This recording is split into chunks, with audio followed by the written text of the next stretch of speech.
This is RGBA, colorful tech news and reviews. My name is Alexandre Vallière-Lagacé, and I'm joined by my co-host, Tyler Minard.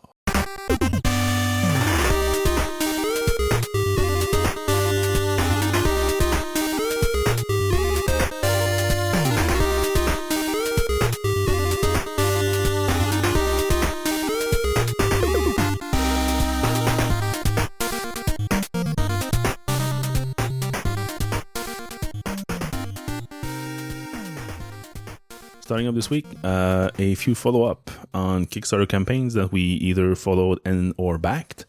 Their first one is Twitterific for Mac, which was still has 4 days left and is now at 91,000 out of their 75,000 that they wanted to reach. So that will happen. That's a good news. Close to 100. I think at 100 there's a stretch goal, right? It's 100 and 125 the stretch goals. What's for 100? Give me a second. 100 is direct messages, read, create, and delete saved searches, read lists built on Twitter search, quick view media, conversation threaded, tweet, viewer, and viewing user profiles. Alt text attachments and searching for and getting suggested users while composing. All that for 100? Yes. And wow, right that's a lot. now, as we record, it's missing, I think, $9,000. Yeah, so it can still happen because there's one email that goes out a week before the thing ends, and I think there's another one coming out 48 hours before the campaign ends. So if you ever followed or clicked to remind me or whatever, you should get some feedback right before the end, and that's usually where there's a little peak that goes in the campaign. So there's still hope for that 100. Not sure about that 125 unless everybody starts adding or changing their contribution to be bigger. But still, 100, whatever you listed there, it kind of feels complete for me. Will be like a full-fledged Twitter client and not just a smaller app with less features. This one will be complete, so that's nice. And at this point, they will probably just add the extra money, which will be coming from regular sales, to get that other 25K and get whatever new features that they were planning for. The features are on 125 are simple list management, managed drafts, a dockless mode, built-in profile editor, trends, video upload, and geolocation. Well, pretty nice still. Yeah, but everything that all those pre-existing Twitter clients added over the years, major update, minor update. Now everything will be in that 125 stretch goal if ever they reach it or if ever they finance it themselves. So yeah. Will we be able to use Twitterific for Mac and Tweetbot on iOS? Can they sync the timeline location between each other? I don't know if they use the same thing. I think there was one that was called Tweet Marker, I think. Yeah, I think you can still use Tweet Marker. Most probably. But I'm guessing, I don't know. I don't know if they're going to, if Twitterific is going to implement Tweet Marker, they're just going to use iCloud.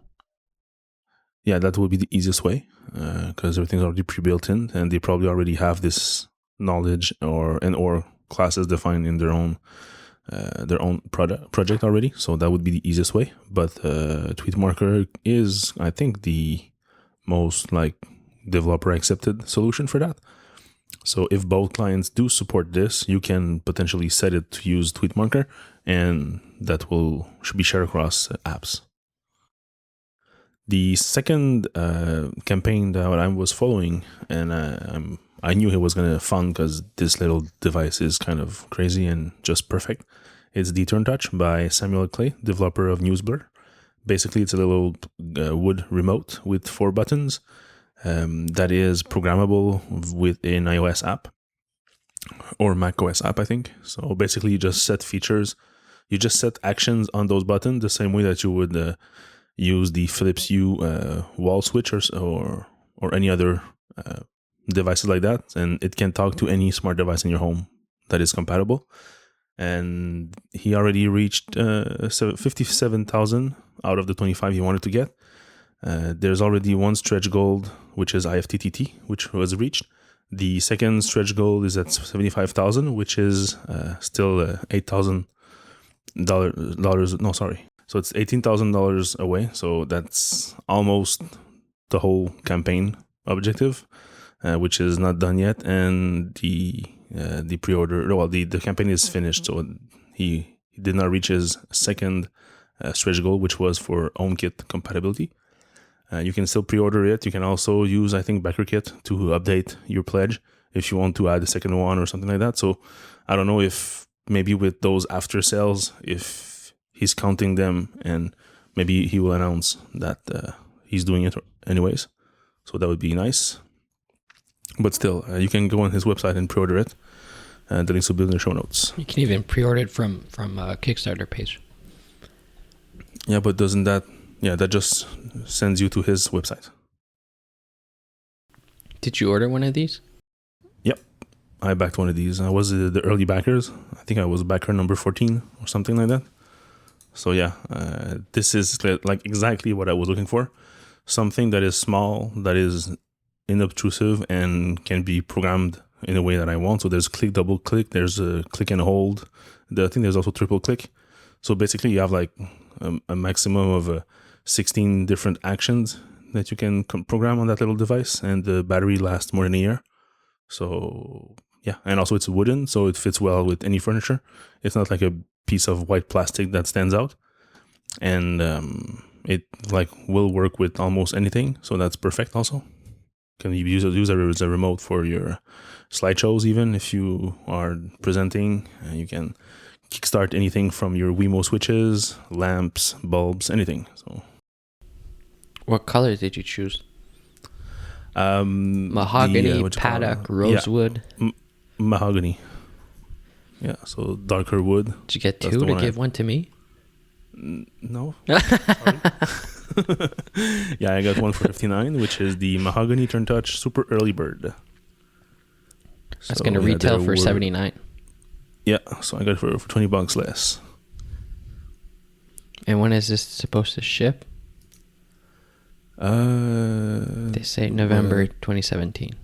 Yeah, because he already published on Medium a series of posts detailing exactly how he did it, because he's a strong believer in open standard and open information. So he basically shared all his CAD files. So if you want, you could, and you have the knowledge for it, you can do exactly his project at your house if you have all the machinery and everything and the knowledge. So there's like a 4 parts where he details, like one of them is like exactly the wood machining, like how to actually do different settings and see what fits better with which type of wood. Then there's also one for the mother of pearl, which is the inlay that is being added to the back, which can be customized if you select a higher contribution. And he even shows like a picture of different levels of laser burn, because he actually like engraves the wood using a laser, and there's like 20 different settings. So he tried them all on a piece of wood, and you can see exactly which one is the best, and then he gives you the specs per type of wood. So everything is super detailed, super interesting. Even if you're not gonna do it yourself, you can still take a look and exactly know exactly how he did it. And then there's, after all that, there's the whole programming aspect, which I think he did not touch on. So which will probably come in a future series of posts, like exactly how to create like an app or whatever, like I don't know what technology is built in that remote, but how to make this remote talk to WebKit, Alexa, and other stuff like that. So that will be quite interesting. It's pretty cool. It's a good alternative to using your phone. Yep, exactly. And the way that the message that I'm getting from Samuel is that basically he wants to do it like the best possible, meaning that as compatible as many things as possible. So he will probably even have like maybe advanced tutorials on how to make it work with devices that are not working by default, but using like a third party like bridge or something to just like go through that bridge to reach that device or that specific smart device. So yeah, it's going to be like quite featureful, I think, once it's going to be done. And I'm thinking that he's going to keep iterating on that thing in the future. Maybe there'll be a second version of that remote, a different shape maybe or something. So yeah, pretty cool. So Apple, where is my Apple event for March? I don't know. We are now March 11th and still no news, still no invitations, still no leaks of such place has been reserved or whatever. So because usually I'd say what they announce the event and it's like 2 weeks later. So there's still time. Yeah. So but there's only a couple more days. So technically they could like announce it on Tuesday, the 14th, and the event could be like the 28th. Yeah, that would be last minute. Or even better, they can announce it on the 14th and then they'd make it on the 21st for my birthday. That would be nice. Maybe that's why they're waiting. They want me to have like a big surprise for my birthday. Yeah, surprise, Tyler. Here's a few more devices. Come on, spend a couple $100,000 with us. Yeah. $100,000? That's I don't think so. Well, if you want to get one of each iPad, one of each color, one of each capacity. And then if I want to buy a Mac Pro. Mm-hmm. Of course, because that will be refreshed. Yeah, that's for sure. Of course. Yeah, new iMacs, new Mac Pro, new Mac Mini, because everybody loves their Mac Mini, which is always up to date with the latest specs and the latest processors. So that's cool. But we'd be expecting from an Apple event new iPads, because the iPads are kind of on this spring cycle. Yep. Updates to the MacBook Touch Bar and MacBook Escape, just giving them a new CPU, the new internals. Yep. Yeah, Apple should really be on the game for that. But one thing that kind of scares me is that, recently we saw news go by that Apple starts to refer to the latest MacBook with Touch Bar as the MacBook with Touch Bar 2016, and it's not like late 2016. So I kind of think that they're not going to be on a multi-release per year schedule with the Macs. So we might just fall down to a single release per year. So we already got the 2016. So if we get like a new 2017, which will be this March, April, May, let's say, then no more release until the end of the year. That's kind of scary because there's bound to have new GPUs coming later or new processors if if Intel gets its together. I don't know, man. It's getting pretty late. Yeah, it is. One thing that I find pretty sad is I've been on the 10.3 beta since the first beta on my daily driver, so I'm that kind of guy, and there's basically nothing new. Seriously. The iCloud panel where you have your face and your iCloud account and your iCloud details, this has been redesigned. So it's much more informative, much more condensed, and by a single snapshot, you can see everything about your iCloud profile. So that's pretty cool, but it's only a setting pane. It's not just like new features. I've seen nothing else. Even the Bluetooth is now unreliable, so that's probably because the beta. Hopefully that will not be the case for the final version. But yeah, seriously, there's nothing new, and I tried it even on my iPad, and there's also nothing new there. So what's up with that? Like 10.3 for me was supposed to be the iPad release because it usually falls into March, and that's when there's new iPads. But there's nothing right now. So what's up with that? Last year's 9.3 was pretty big. Yeah, and that's why people, I think, figured out that, okay, Apple concentrates on iPhones for September for that 10.0 or .0 release, and then in March they have like another 6 months to actually finish up and clean up the features for the iPad release, and it coincides with new iPad releases. So that's fine, everything fits together. But this year might not be the case.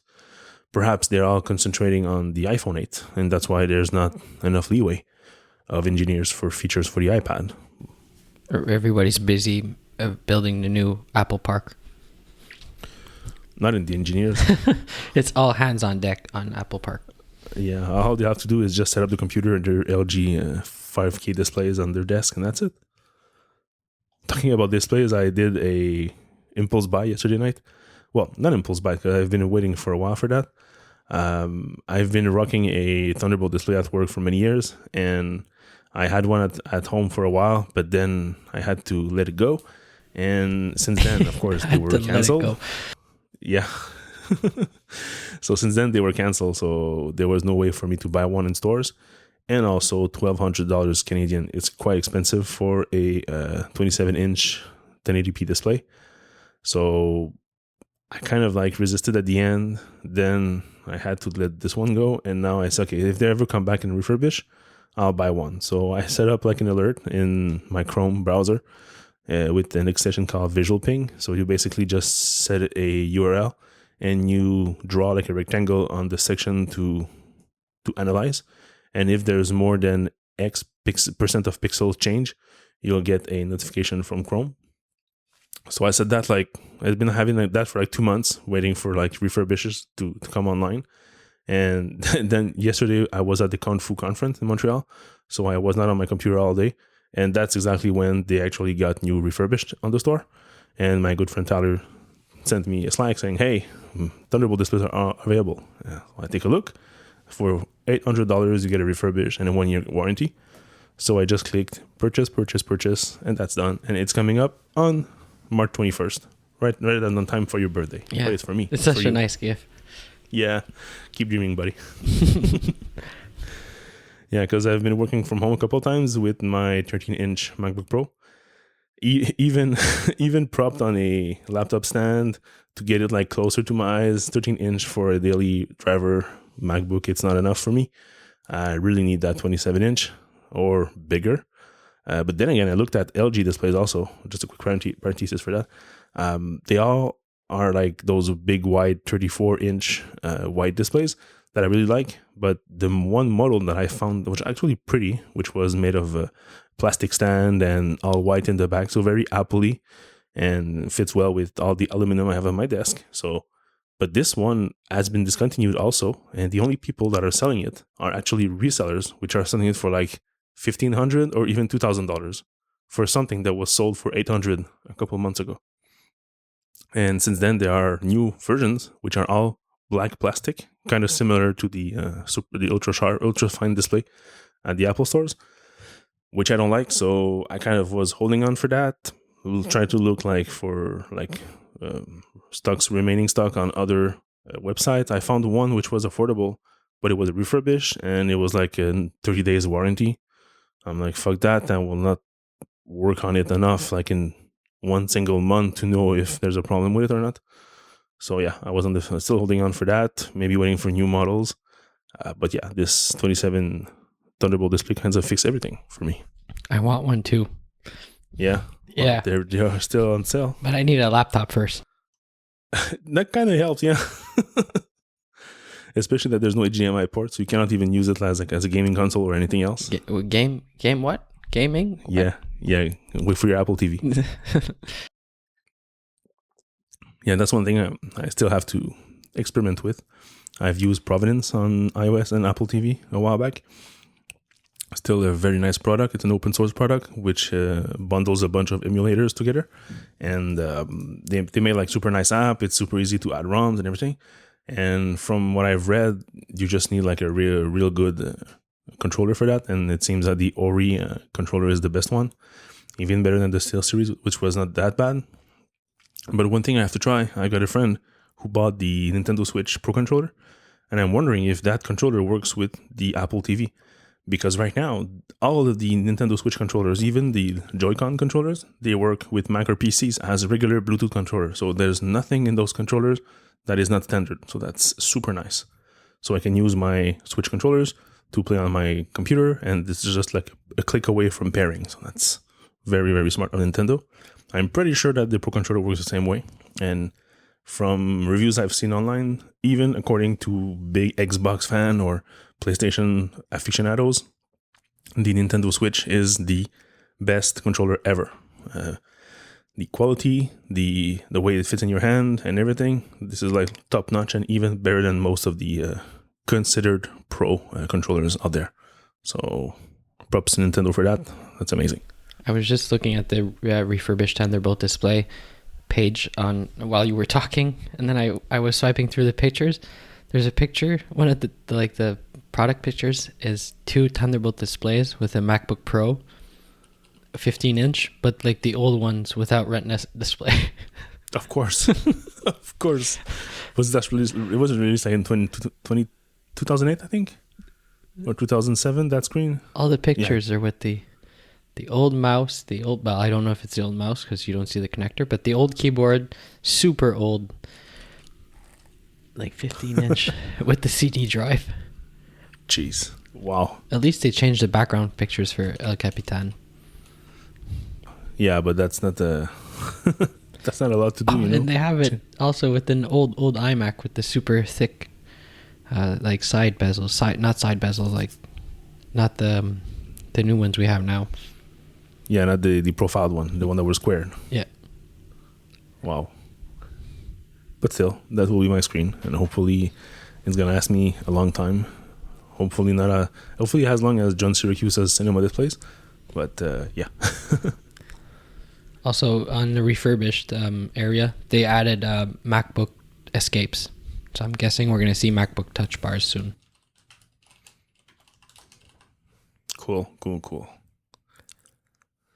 So this week we saw the release of a new leak from WikiLeaks, which was called Vault 7, which is basically like a list of tag teams, if you want, at the CIA working on specific hacks or specific ways to introduce hacks into software or technologies or circumvent some things to be able to grant themselves access to a computer or mobile device. This leak was quite detailed, so there's a bunch of technology companies working on fixes right now. Even Apple came out publicly saying that we reviewed the list, and there's a bunch of those that are already fixed. And for the remaining one, we're already actively working on those, and you should expect like an update very soon for that. So that's pretty nice. And we also learned that there was even like a team of experts working exclusively on iOS to find 0-day exploits to be able to take control of that system by the CIA agent. So that's pretty scary, considering that's just one tiny bit of the pie chart of all the hacks that the CIA can do. Yeah, so it's pretty scary. So hopefully Apple and other company will quickly fix that. I saw one passing this week that was quite interesting, is Notepad++, the code editor on Windows. I think there's a Mac version too. So basically this app is using a DLL from Windows, which is widely available, but this DLL has access to system level functions. So what the CIA does is that it replaces that DLL with one of their customized one. So it still offers the functionality that was expecting from that DLL, but it was also adding new features in big air quotes, that allows them to remotely access the computer and do whatever they want with it. So what Notepad++ implemented, and it's not even up to them, it's just that they feel some responsibility and they want to fight those hacks. So basically they are now looking at the signature and comparing it with what the exact signature of that file should be on systems. So that if this file is not the same one that they were thinking it would be, they just don't load it anymore. So Notepad cannot be used to load this file in memory and then allow somebody else to remotely exit the computer. So that's and also I'll put the link in the show notes to their changelog. They're pretty harsh and they're pretty funny on their blog post, I think, about this. So yeah, it's pretty nice. It's spooky. It's pretty spooky. Yeah.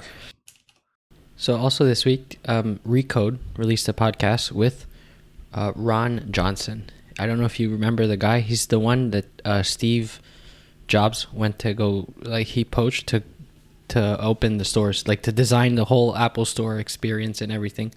So the podcast, he goes through like all the hiring it's not really a hiring process. It's like basically Steve Jobs called him up and said, "Hey, come work with us, and you'll do the stores." And he's like, "Okay." And then he worked for Apple, and he basically designed the whole store experience with Steve Jobs, and he goes through all that, and then it's pretty interesting.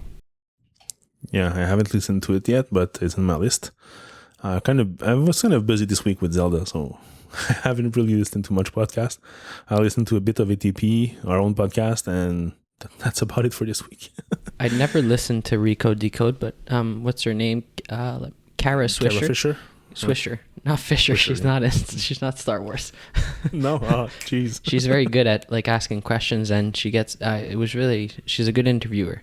It was very interesting. It's worth the listen. Yeah, she's got good experience also in the tech scene, so she's been there for a while. She started Recode with Walt Mossberg, so she's kind of one of the best journalists out there. And yeah, especially in her interviews, she really like has the questions and get to the point and kind of ask the question that you want to ask, but in a way that the interviewee will actually respond and not just say, I cannot disclose that or whatever. Or at the very least, they're going to like give you a story or something. So the first half is more about like how he got hired at Apple and going through the process of building the stores and releasing the stores, and then the second half is more of what he's done after that and why he left Apple and all that. So the first half is a lot more interesting than the second, in my opinion, but it's still very, very good. Yeah, because none of his future projects actually come up to the scale of the Apple stores, right? No. He was involved in a bunch of things, but nothing out of this world. Like, but then after like leaving Apple and everything, he went on a bunch of like talks and, venture capitalists would call him to come talk to my friend who's building like Twitter or whatever. He'd go see a bunch of people. Okay, so consultancy work for VCs and And the famous quote that came out of this, like everybody was talking about this week, is apparently Steve Jobs really didn't like the Genius Bar idea. He's like, what? This doesn't work. And then he just, as Steve Jobs did, he turned around the next day and then he said, I have this great idea where I'm going to call it the Genius Bar. And so it's one of a classic Steve Jobs. Yeah, that's Steve Jobsian. Yeah, Steve Jobsian. Yeah, it's a good quote. Yeah, nice. So we also had a couple new ads coming up on the YouTube channel from Apple over the last couple weeks. I think we're at like 8 or 9 or something like that. So it's the iPad Pro ads. It's very original. Basically, Apple took public tweets that were sent by people complaining about something, and then they basically use that person's face or somebody that looks like him and actually speak out loud the tweet and have a response for them that the iPad Pro makes it better. So, for example, printing, then it's a big problem, and then iPad Pro makes that easy. You just hit print, then click your printer, and you're done. So there's a bunch of little ads like that are pushing the iPad Pro. I really like the new format. This is very, very light, very easy to watch. Sometimes funny, sometimes meh, but it's sometimes meh. Yeah, but it's much better than like nothing. And the iPad Pro really needs a big push, I think, because this is a machine that has lots of potential, and it does not really use it to its full potential for many people. So hopefully more people will use this as a laptop replacement. And with apps like Workflow, can even go further and make power tools. So yeah, power tools like drills and saws and all that. Power apps, power scripts, whatever you want to call them. I know. I'm just kidding. Power things. Yeah. Professional tools. Yeah, professional or whatever you call them. So, like I said, I've been playing lots of Zelda, so I think I can go over maybe like a quick review of the game.